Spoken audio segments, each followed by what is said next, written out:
Who are you? Well, in 1999 I had a two-man band called Brute Force, and back then we used to play a couple of songs which later became Helvetets Port songs. And Helvetets Port, that is us. We are Helvetets Port. And the name started around 2001, and then 2 years later I found this man at my utmost left here, O Thunder.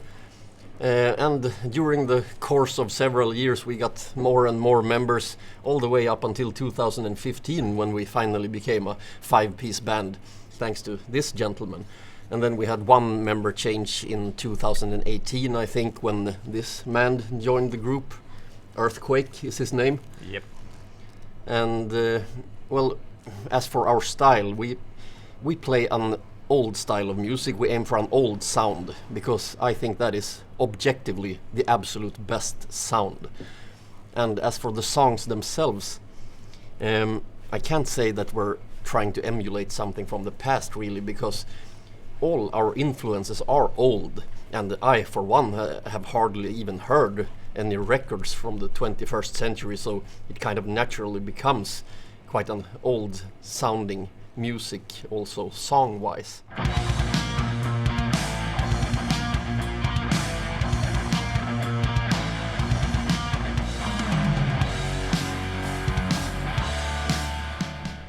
Thor. Conan the Barbarian. All things heavy metal. Old movies. Well, my main influences is that's the most difficult question I've heard in my entire life. But usually it's boils down towards like the classic heavy metal stuff from the late 70s, early 80s. A lot of literature, like science fiction sort of things. And in terms of movies, I kind of grew up like just at the end of like the height of the VHS era, just before the DVD came. And my parents were too poor to buy the newest movies, so we always watched the old ones, like No Retreat, No Surrender was a favorite of mine. I got my own, thank you very much.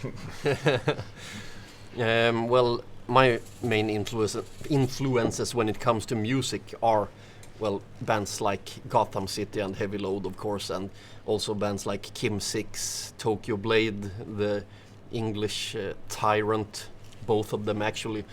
And when it comes to lyrics, I'm sometimes influenced by video games such as Dark Souls or Dungeons and Dragon games like Baldur's Gate and stuff. I'll take that one. Iron Maiden. With Yannick Gers.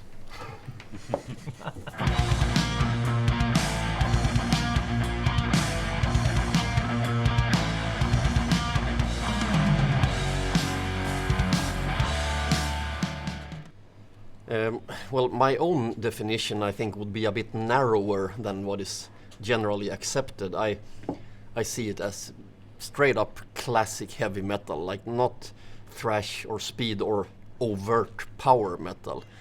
And like the name of this movement, so to speak, is the new wave of traditional heavy metal. And yeah, that is one thing that is pretty descriptive, but I would not call a band that is from the 80s traditional metal. Then I would prefer the term heavy metal, or like classic or regular heavy metal, which is what I would prefer anyway. I call us like classic heavy metal. And also I wouldn't, even if I might sound a bit narrow now, I don't think that is the case at all, because like I've been listening to classic heavy metal and mostly only obscure heavy metal for like 20 years now or more, and I still have not like barely gotten to the middle of it, I guess.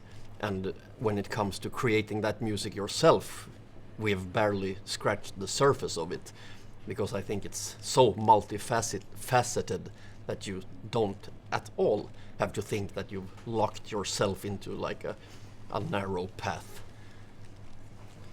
Yep. I have a bit of a problem with the word traditional because I don't understand what's so traditional about it. Because the type of music that we play was, yeah, obviously it existed at a certain window of time, but metal existed before and it existed afterwards, and it was a very short period of time, so I don't understand. I don't know, I just have this pet peeve of I don't like calling it traditional because there's nothing traditional about it. It's timeless, really. Like blues. Yeah. Like blues. You don't call any blues traditional blues. No. The new wave of traditional classic classic music.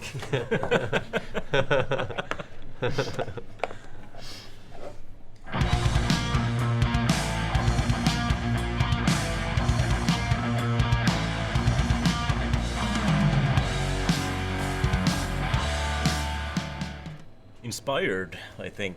The 90s, growing up in the 90s was the 90s was a time when people didn't have any sort of style at all. Everything was jeans and t-shirts, potatoes and sauce. No one had any. I think that was maybe a reaction to the extravagant styles of the 80s. Everything was over the top, and now everything was Dulled down. yeah, dulled down to barely nothing. And I think that's why there weren't any heavy metal bands basically in the 90s. There were bands that kept going, but generally the new bands evolving, and that started in the 2000s. Started to emerge bands that I think it was people of our generation that had listened to this type of music in their teens and wanted to actually play it. And yeah, I felt inspired when I first heard first bands doing it. I think it was Which band was it first that you heard? Skybreaker, I think. Amazing band. Yeah. My initial reaction is pretty ironic because the first traditional sounding heavy metal band was actually Helvetets Port, and yeah, that was quite the experience, and you have made my life so much better. Amen. Yeah, well, I don't think I had heard any other new band that played traditional heavy metal until I started Helvetets Port. I'm sure there existed some. I know that there existed like a Japanese band called Magnesium, like in the mid-90s, who played a really old style of music that wasn't all out heavy metal, like more kind of a early new wave of British heavy metal, like Mendes Prey kind of sound. But Yeah, also yeah. Gorgon at the same time, I think. yeah. Yeah, so, well, I don't know exactly when. I think it took a couple of years after forming Helvetets Port until I heard anyone else doing the same thing. So that was back when YouTube didn't exist and you had to like find such stuff on file sharing programs like Napster and stuff, and I guess you weren't quite prone or likely to find any new bands playing traditional heavy metal that way. So I missed out on something, I guess.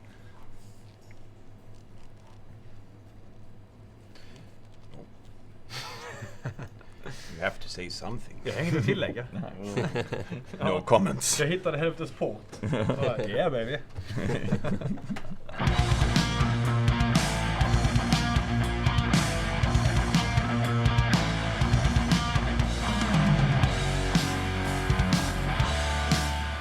The main difference is sound production. Because modern production standards suck. And it's all because that the people who are effectively mastering and mixing the new records by new bands are prone to be against every type of use of production Dynamics. production dynamics Yeah. that isn't maximum 2 years old. So even though all the bands, they use old gear, they use everything that they used in the 80s, they play the same kind of music, but they just can't. The mixing and mastering and the production people suck ass. Yeah, I agree regarding the sound, and I believe that one other key difference is that, like, the bands in the 80s, they didn't really have any distance to what they were doing. They were like living in the moment, and they had to hang on for dear life, and that also shone through in the music. Because like we nowadays, we can kind of kick back and do whatever we want, and like time moves very slowly now. Like 1 year in the 80s equals maybe 5 or 10 years now. Yeah. So that is the eagerness is a difference. And I mean, the band in the 80s didn't try to sound old. A lot of bands now try so hard to sound old. Yeah. And I don't know if you should try to sound old or sound good. And the economic situation is obviously a big difference, because the audience is and the record sales are massively different. So the economic situation for every band, they had much bigger budgets in the 80s, could do much more. I think as well that people were the sound guys like Martin Birch and stuff like that in the 80s. They experimented a lot, and it was a very limited art form in a way as well. So they did the most with what little they had. And well, now it's so easy to record an album. You just sit at home in front of your computer, and I mean, you can. It's perfectly possible to create an 80s sounding record with the tools that you have today. But again, nobody does it, so fuck you.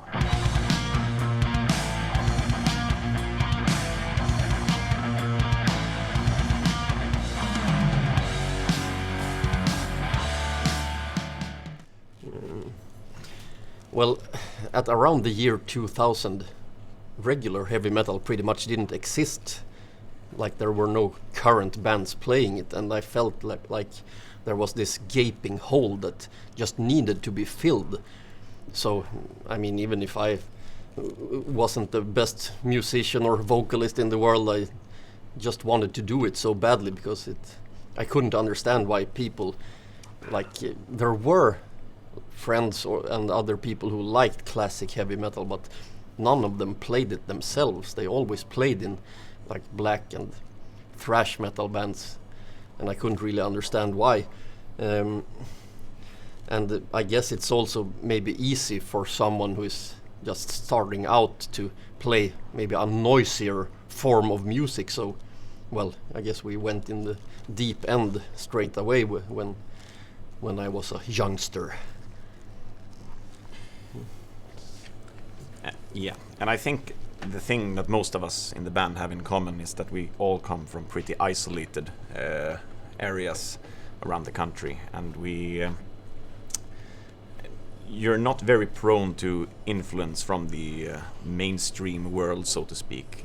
It's more important that you find your own little niche of things and your own hobbies and interests, and if music becomes one of them, you always start to explore what's going on. And I think we were lucky in that we were very, most of us were very isolated from during the early 2000s type of music, and we always experimented a bit, but it always led to the classic art form of heavy metal. Our own little Swedish version of growing up near the pounding steel mills and the rough factory areas. Toilet factory areas.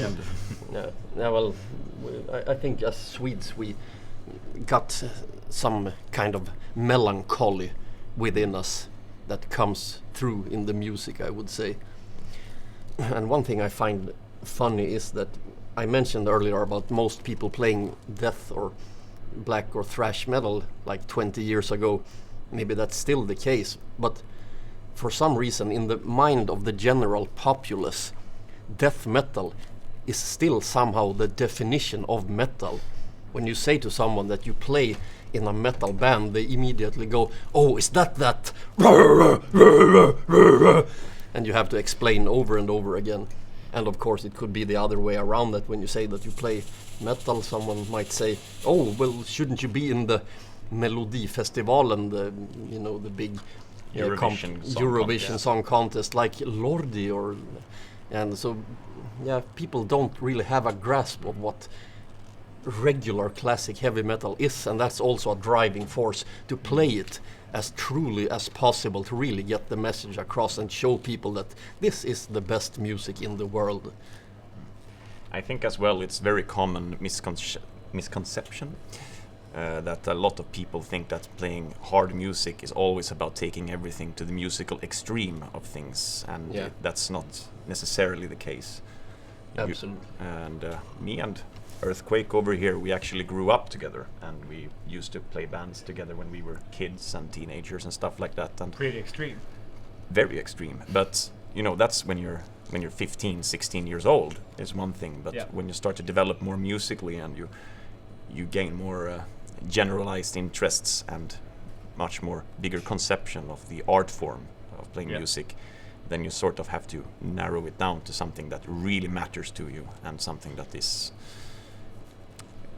of some form of importance. And teenage aggression only lasts for about 6 months till you lose your virginity, but then you grow up and you sort of feel that you need to find your heart at the place where it belongs.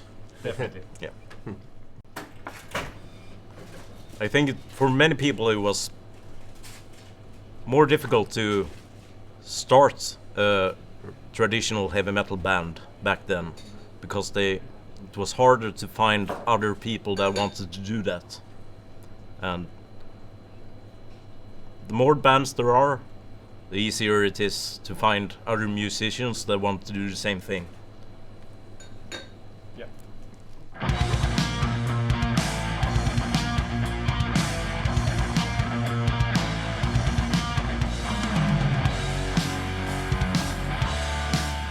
I think it's great, really, because if you rewind the tape 15 years, it was like you had literally no bands, very, very few fans. It was a very male-dominated type of ordeal.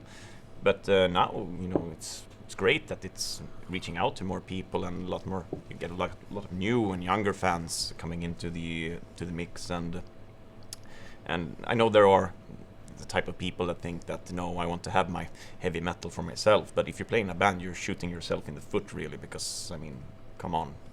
It's fucking great, man. Yeah, you want the opportunities, and it comes with it. And if you love the music, then it's great. Yeah, I feel a bit sorry for like all the other styles that you have seen, like when you grew up, punks and like most other like styles that are both like a music genre and a way of dressing. Like most of them are kind of gone, but heavy metal still stands strong, and that's something I really appreciate. There is, of course, some kind of a glass ceiling for playing classic heavy metal, but we're still like much better off than many other genres. And it feels like we are inclined to promote at least one other new band than ourselves. So, Seven Sisters from the UK. Fuck you. Shit band, no fans. I miss you, Graham.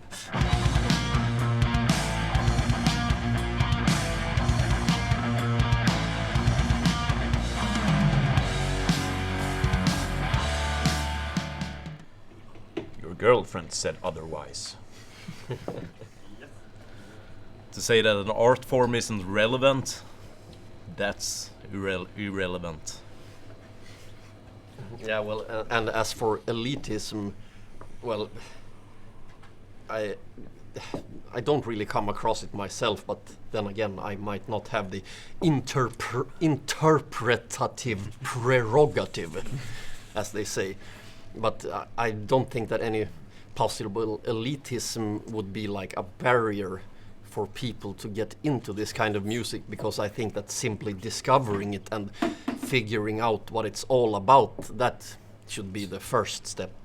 And then they might discover some people are elitist, and then they can just ignore them or do whatever. But the most important thing is to know what classic heavy metal is all about and start listening to it, damn it. And also, as for being relevant, I mean, a few years ago, or like 10 years ago, when you were at a show, you might be kind of disappointed in what old bands chose to play.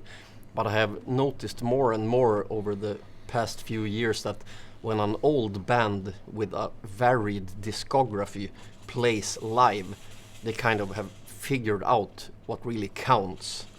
So they don't play their 1987 album when they were led astray on the path of commercialism, and they don't play their 1999 comeback album with the Matrix cover art. They play their 1983 debut album. And to be honest, was it ever really relevant from the beginning? Oof. Edgy. To quote Dead Kennedys, heavy metal elitists, fuck off. Yeah, I have a message. Fuck you. Fuck you!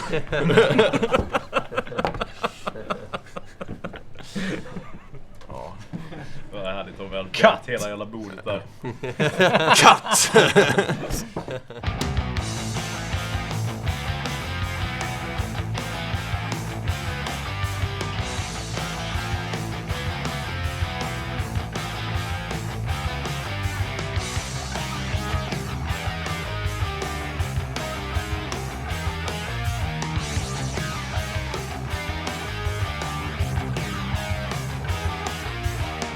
Through the smoke and the blue red lights, he can't be seen as black as night. This future has no law. He's a god.